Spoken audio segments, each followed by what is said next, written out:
खासदाराचं काम असतं आपल्या भागामध्ये मोठे केंद्रीय प्रकल्प आणणं. खासदाराचं काम असतं आपल्या विभागामध्ये, आपल्या मतदारसंघामध्ये मोठ्या प्रमाणामध्ये केंद्राचा निधी आणणं. खासदाराचं काम असतं आपल्या भागात एखादी अडचण असेल जी केंद्राशी संबंधित आहे तर त्या अडचणीचा पाठपुरावा करायचा आणि तो विषय मार्गी लावायचा.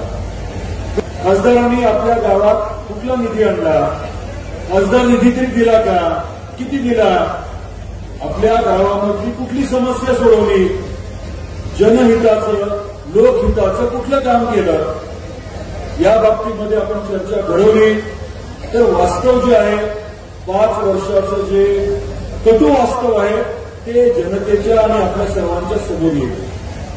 विरोधक म्हणतात 40 वर्ष काय केलं. आपण जर थोडा विचार केला तर 40 वर्षापूर्वी आपल्या जिल्ह्यामध्ये लातूर आणि धाराशिव उस्मानाबाद एकत्र असताना आपल्या पूर्ण मोठ्या त्या जिल्ह्यामध्ये किती साखर कारखाने होते त्या माहिती नाही तुम्हाला. एक होता तेरणा आणि तेरणेला देखील 1250 टीसीडी तहसील कॅपॅसिटी असताना ऊस कमी पडायचा. ऊस जो आहे तो कर्नाटकातनं आणावा लागायचा. ते वास्तव आहे. आणि आताची परिस्थिती काय?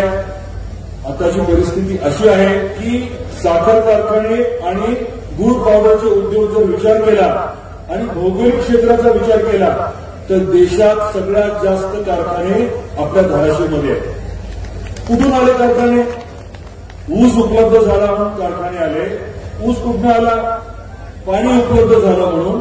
आणि पाणी कुठं उपलब्ध झालं तर डॉक्टर पद्मसिंह पाटील साहेबांनी पाटबंधारे मंत्री म्हणून जे काम केलं त्याच्यामुळे हा कायापालट झाला.